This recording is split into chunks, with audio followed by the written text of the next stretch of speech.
morning. This morning we have a new accompanist for us today, Alan Brown. Alan, would you like to tell us a little bit about yourself? Yes, good morning. Good morning. Good morning. My name's Alan Brown. I was born and raised here in Atlanta. I've left a couple times, but keep coming back.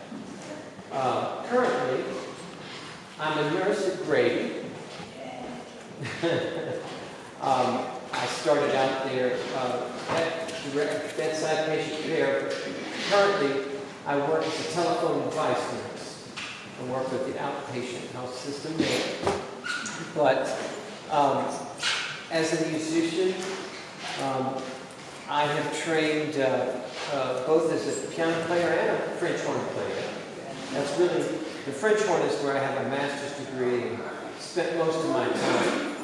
But I do love playing the piano, and I'm looking forward to being here with you today. Thank you. Welcome. Thank you. Welcome, Alan. And our first congregational song is going to be, I believe, in the Pink Book. What page and what's the title?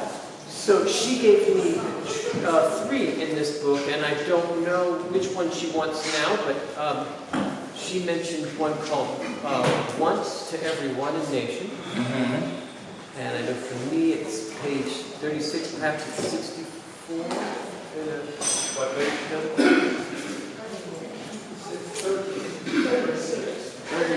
36.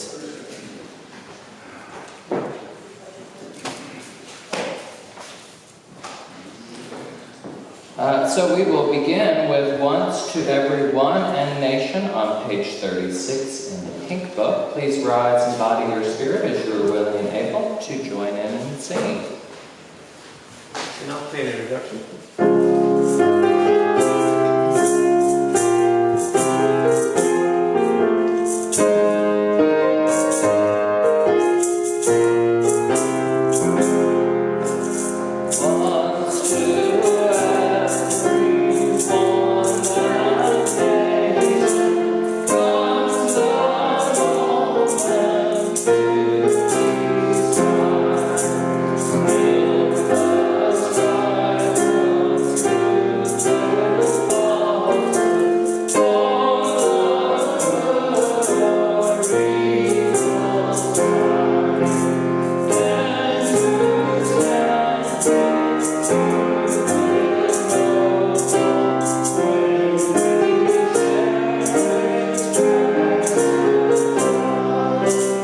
Yeah.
Welcome to the First Existentialist Congregation of Atlanta.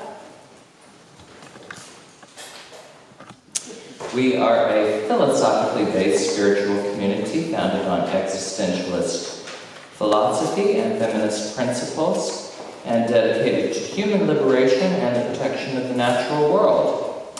We make our spiritual home here in the Old Stone Church, which was hand-built by the members of the African American Antioch East Baptist Church more than 100 years ago. We acknowledge that racial hostility drove those African Americans from the area, and we honor them and the powerful history of this place. We also acknowledge that in the 1800s, the Muscogee Creek people were driven from this land, and we support justice for all indigenous peoples. My name is Patton White, and I will be facilitating today's celebration of life. For our opening words, we are going to take a moment to invite you to close your eyes and take a nice big deep breath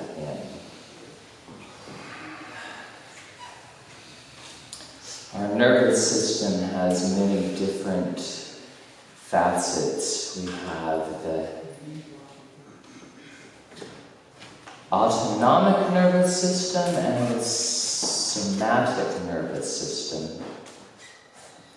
And within the autonomic nervous system, we have the parasympathetic and sympathetic nervous systems. And with our sympathetic nervous systems, in body-mind centering, this tuning into this portion of our nervous system brings our attention outwardly focused. Tuning into our parasympathetic nervous system brings our attention inwardly focused. And a wonderful bridge between our somatic and autonomic nervous systems is our breath.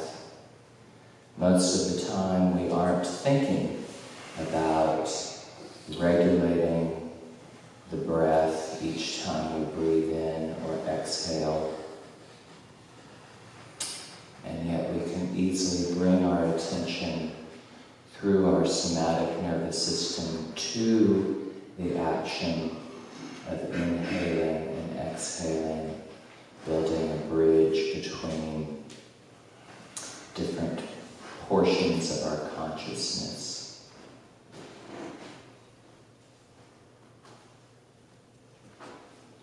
And with your next exhale, feel energy radiating out through every extremity in your body.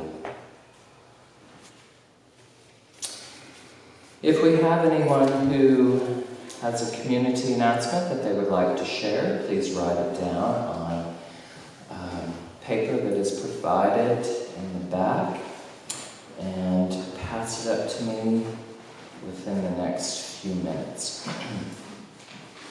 Do we have anyone here who's here maybe for the first time or second time or hasn't been around for a while? Yes, would you like to let us know who you are and how you came to be here today? Yes, I'm Ken Mabry. I'm acquainted with the speaker. I was here decades ago when your clan gave a talk based on notes from the underground. Which I always enjoyed, so I know I will have an absence of them. Glad to be back. And what's your name? Ken. Ken. Yep. Well, welcome, Ken. Glad to have you back in our midst. Anyone else? Yes. Would you like to let us know who you are and how you came to be here? Sure. I'm Philip Harris, and this is Malcolm Chrissy. And we both grew up in churches that we sort of lost connections with and are just looking for a community. Well, welcome, Philip and Chrissy. Yes. And yes. Yes, good morning. I'm John Leake. I'm a 1965 graduate of Druid Hills High School. Grew up in Glen Memorial Methodist Church. I'm a fervent believer in the cult of unity. And I believe that diversity is true. Well, welcome. Glad to have you with us today. I have two sons who went through Druid Hills High School. All right. Anyone else? Well, welcome to all of our first-timers. If you take a look at the bulletin today, there's a little flap that we call the connection card. And if you are interested, you can fill this out and place it in the collection plate a little bit later. We have an e-blast that goes out twice a week, usually, that informs our subscribers to that about upcoming programs and information about seeing the recording of the program if you happened to miss it in person. We do offer those on our YouTube channel online. And we also have a monthly newsletter that is available in electronic format that is also sent to that email list. Do we have any birthdays or anniversaries to celebrate today? Bill, is it your birthday? Hi, I'm Bill. It was my birthday 2 days ago, November 10th, Friday. I was 76, so I'm celebrating the spirit of 76. And Alan Brown has told me I can join him on the piano when we sing Happy Birthday in the key of that. Go ahead. Happy birthday to you. Happy birthday to you. Happy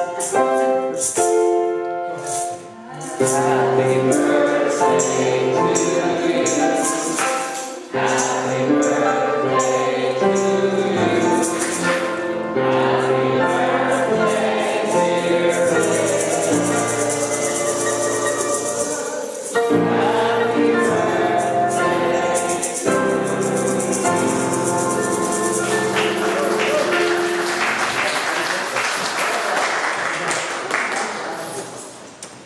And we're going to go ahead. Anyone else? Birthday, anniversary? Going once, going twice. Okay, so we have another congregational song. Which of the choices are we going to do? Simple Gifts. Okay. I think that's 55. All right, so on page 55, Simple Gifts. It's a familiar tune. Please rise in body or spirit as you are willing and able.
So here's our fellowship minister moment.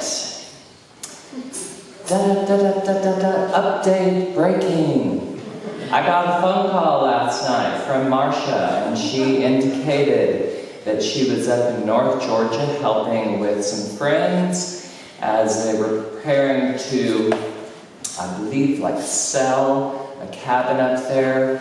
And she said, they have tablecloths. And I said, grab as many as you can get. And we can get rid of all those scraps of fabric that we kind of, jury rig over all of our tables and stuff. So the good news is, direct from Marcia, we will have new tablecloths in coming few days. So that's her membership, or her minister moment. She's obviously not with us today. All right, if anyone else has a community announcement that they would like to share.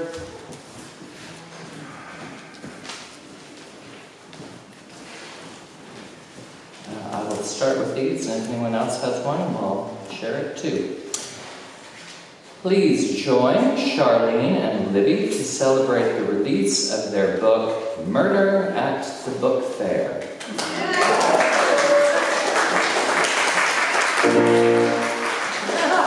And this will be here at the First E at 7 p.m. on Thursday, November 16th, where I'm sure you can get signed copies, you can buy signed copies.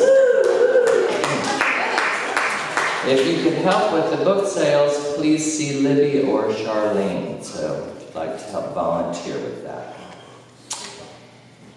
And make plans to join us here on Saturday night, December 2nd, for the fundraiser for the Robert Stewart Amphitheater. This again will be Saturday, December 2nd at 7 p.m. And I believe there will be a variety of performances, which I believe also includes a stand-up set by Brownie Heinrich. Is that correct? Anyone else you want to headline? Gail Reeder, Kristen Hampton, Bill Shelton, Gail Reeder, Marty Keller, Jan Lister, and more to come. Awesome. Comedians, storytellers, and music, a night of fun and delicious appetizers, and raising money for the amphitheater. Hope you can all find that people. 7 p.m. Starts at 7 p.m. on Saturday, December 2nd. What about poets? Poets. Any opportunity for poetry? Let's talk. I think there's a very good chance of that. It's on the 2nd, right? Yes, Saturday, December 2nd. 7 p.m. It's when it starts. With this many people, it may go on until midnight. So bring your sleeping bag.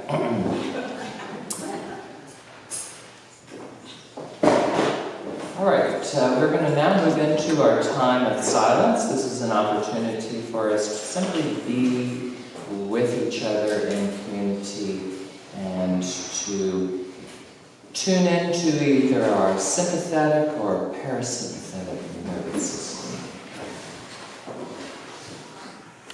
system. Please rise and bow to your spirit as you are willing and able.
composer's name is Graham Dixon Place, and that was actually 3 pieces strung together that were all written for ballet class back in the 1970s. The titles really aren't descriptive. They're like, Port de Bras, Developé, Grand Rond.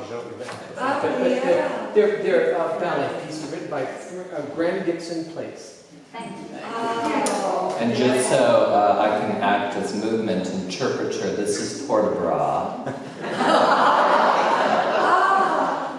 Yes. What was it? Oh, Developé.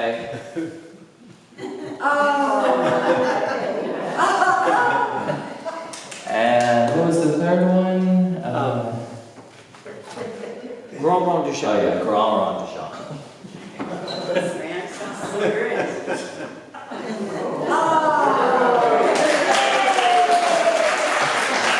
And that was with my thumb leg. Yeah, I was going to let our dancers in the back know that you just danced to somebody who was an accompanist with the Atlanta Ballet.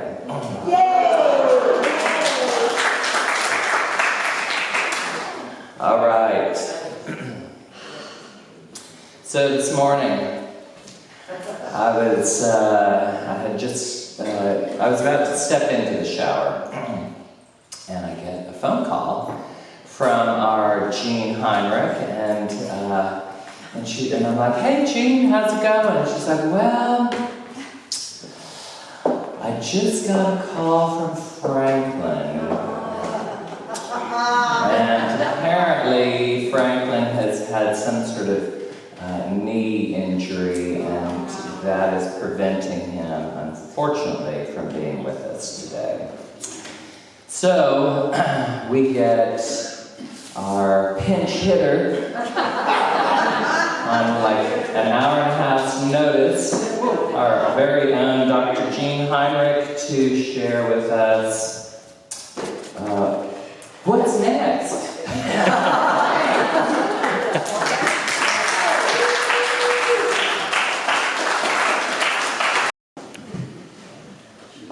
Very sparkly. Yeah, very linear.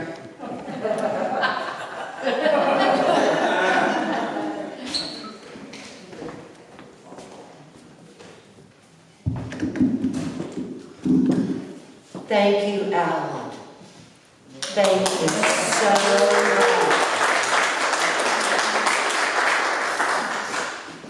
I was feeling not terror, but a lot of fear before the personal announcements and before your music. And what I realized as I noticed my fear shifting was the amount of courage it takes to share heartfelt, me personally deeply meaningful experiences with people. And I was aware that by God, courage is infectious. Yeah. So I started feeling encouraged by the courage of you all sharing your deep, sensitive experiences with us today. And I want to read something from The Courage to Create by Rollo May. To live with sensitivity indeed requires courage. A choice confronts us. Shall we withdraw in anxiety, become paralyzed, and cover our inaction with apathy? Or shall we seize the courage necessary to preserve our sensitivity, our awareness, and our personal responsibility. This courage, Kierkegaard, Nietzsche, and Camus, and Sartre have proclaimed, is not courage in the absence of despair and fear. It is rather the capacity to move ahead in spite of despair and fear.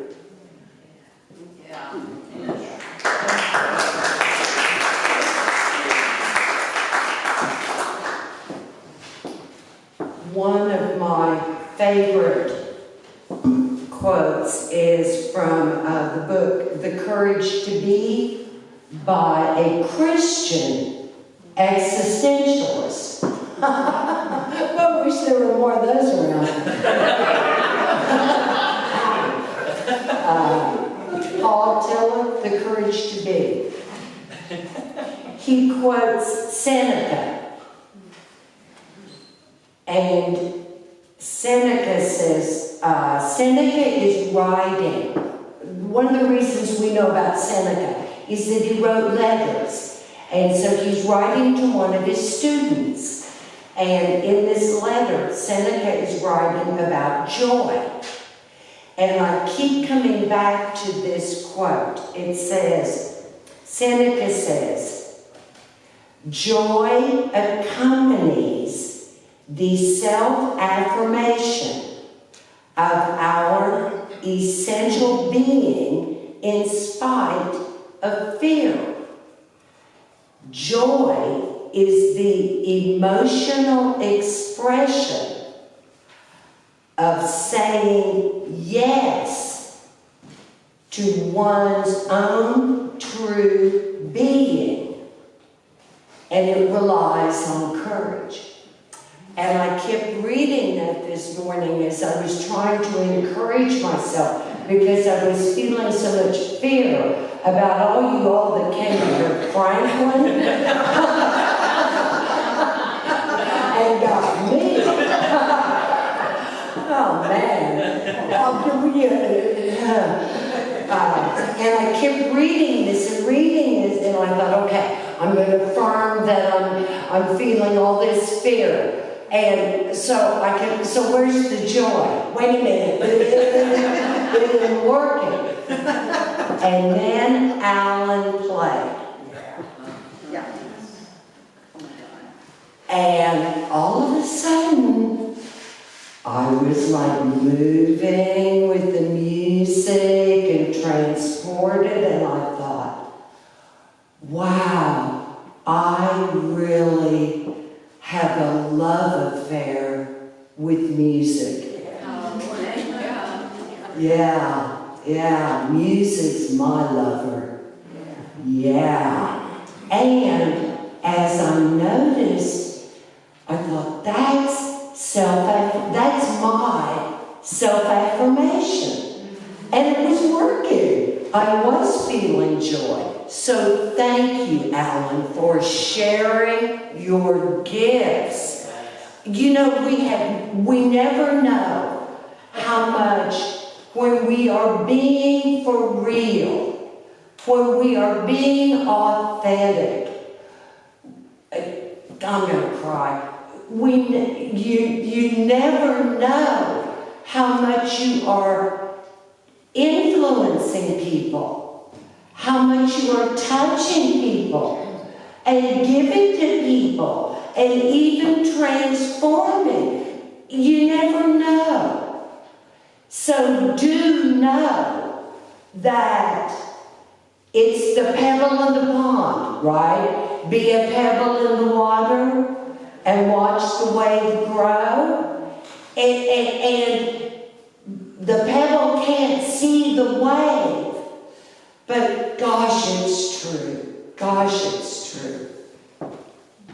I want to shift to a very complex thing about existentialism.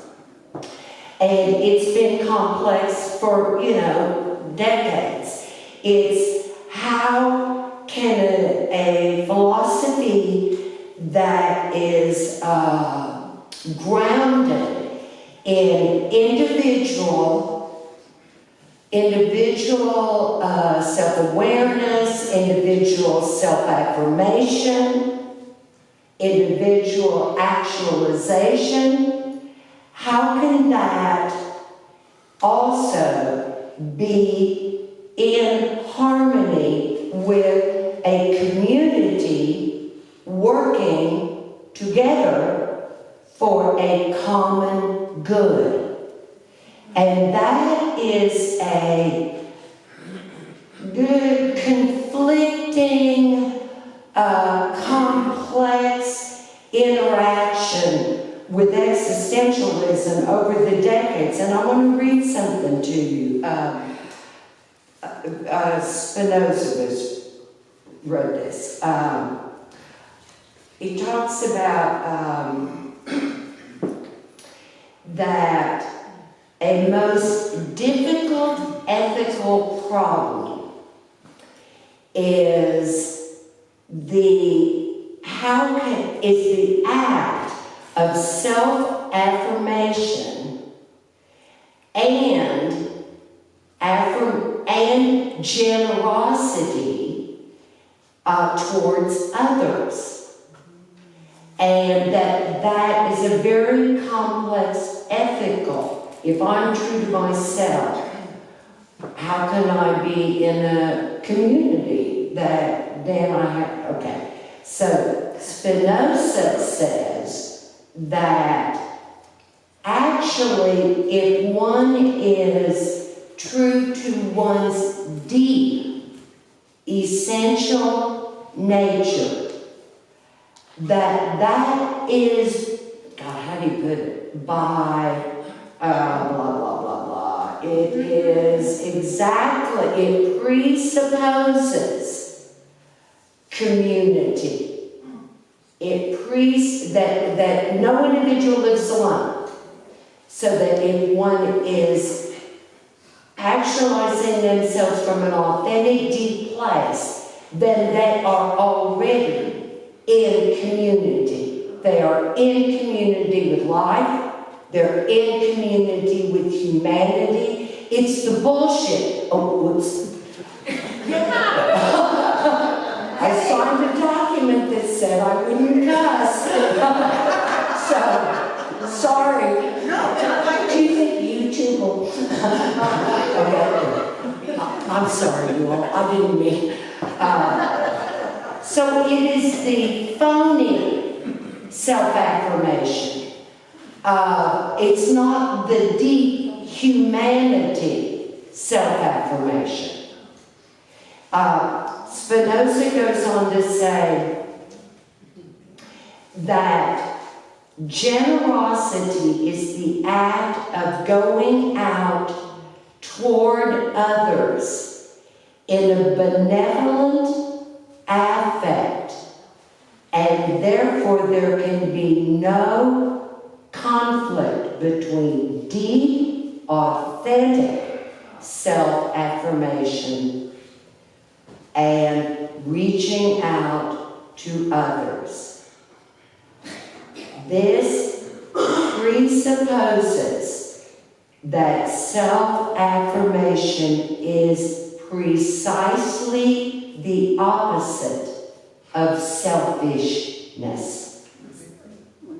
Yeah? Got it? Okay.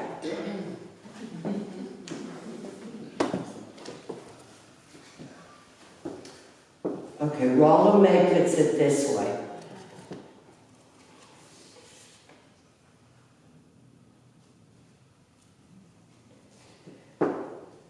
If you do not express your own original ideas, if you do not listen to your own being, you will have betrayed yourself.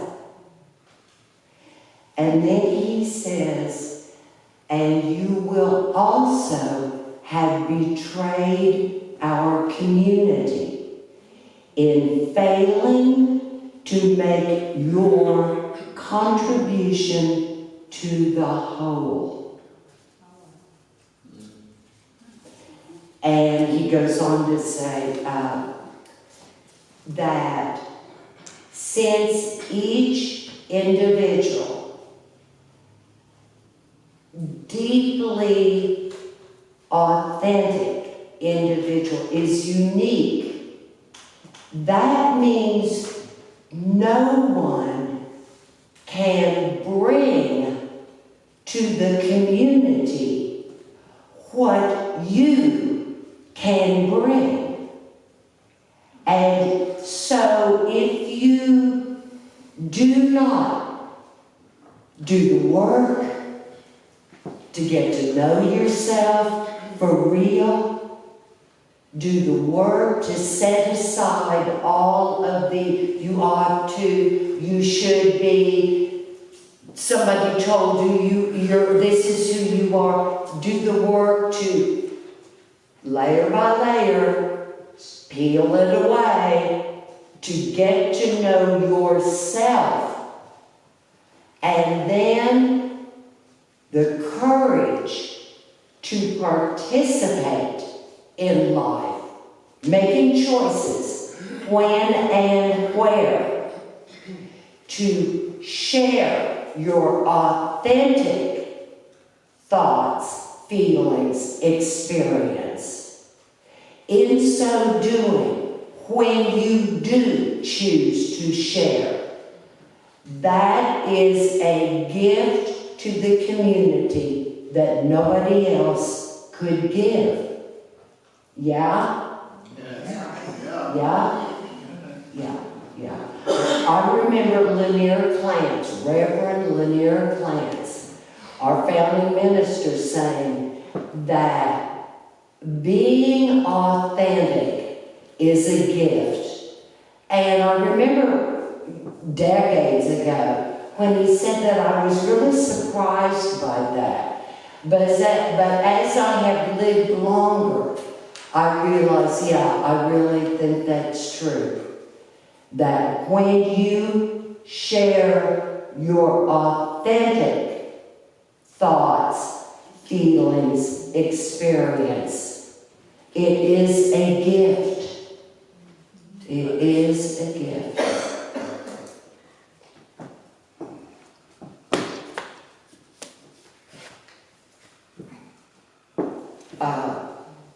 I'm going to close with this. A lot of people have recorded Lanier and interviewed Lanier. I mean, the congregation used to run a TV show, a weekly show. Wow, that was amazing. And we interviewed different people on what gave meaning to their lives. And I mean, we interviewed artists and politicians and bankers and, everybody. And those people turned into philosophers as they started thinking, God, what does give meaning to my life? It was amazing. Anyway, so in one of these interviews of Lanier, he was talking about, I took notes on it. I've watched it a number of times, but I took notes on it. He was talking about why he started this congregation, and he said, and this is, I think I'm quoting him exactly, that he'd been a minister on lots of different, kind of traditional minister. Well, he was never a traditional minister, but he was a minister in many traditional theological churches and whatnot. Anyway, and he said that religious communities for him, and he was real clear about that, it was for him, were lacking in some things.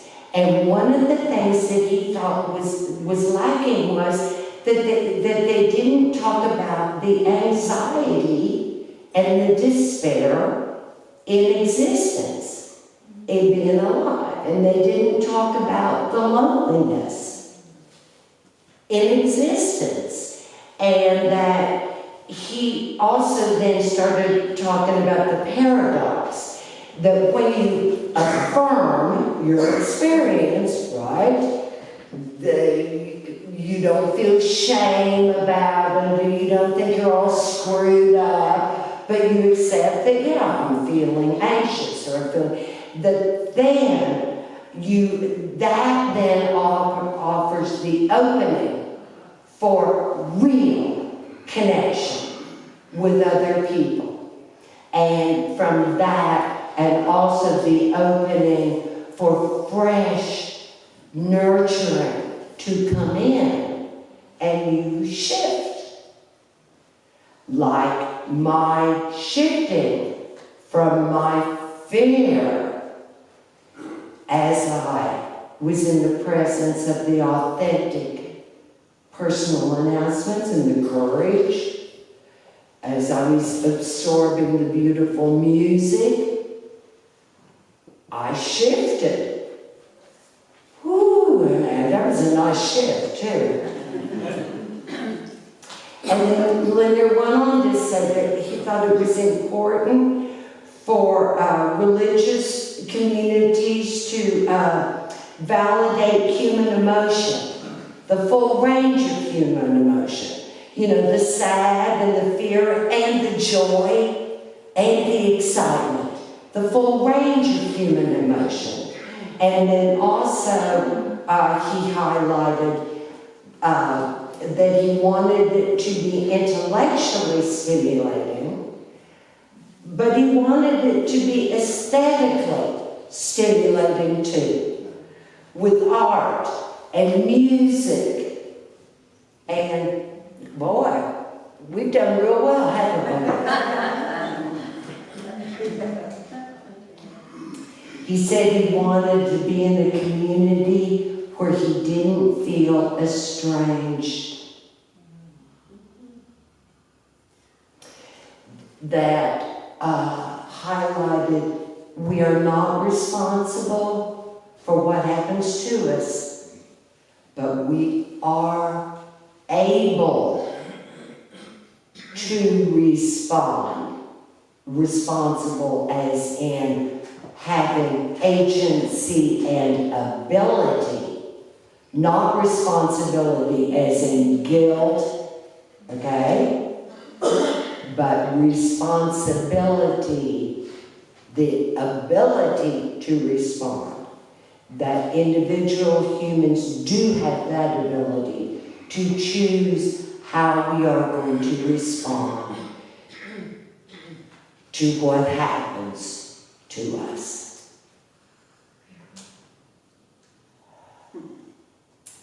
I choose to close.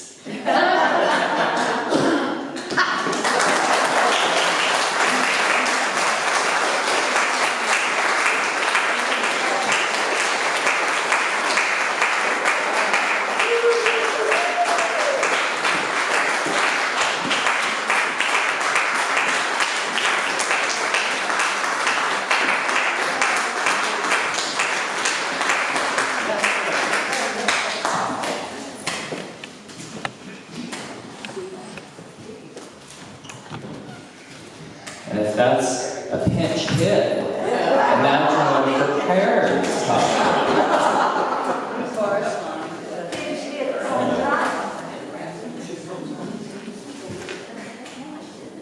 I'm winging it here because Gene, I think you walked off with my bulletin.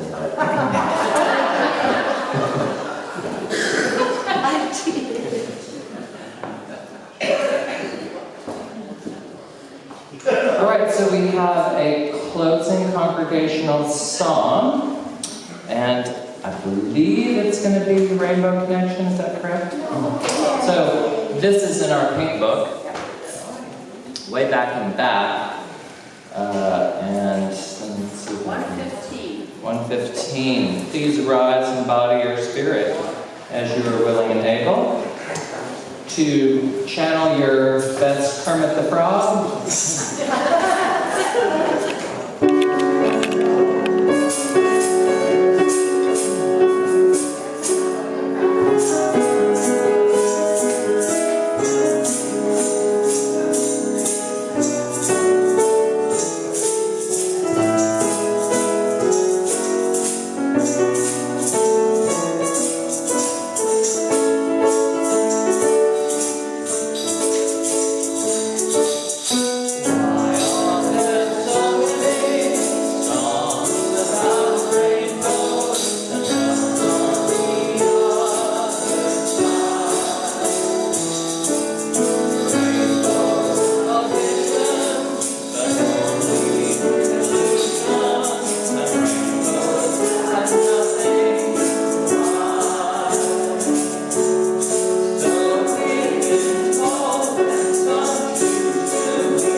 And our closing words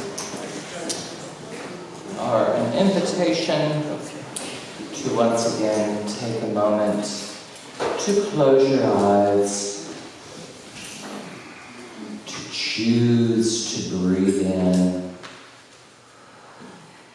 to choose as you exhale how you will continue to interface with the world today, tomorrow, next week.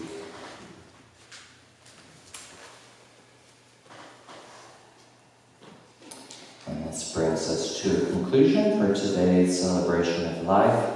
We hope to see you next week when we will have Jan Willis as our featured speaker. And it is Nutcracker season, so it will be a few weeks before I will be back again. But until then, I bid you adieu.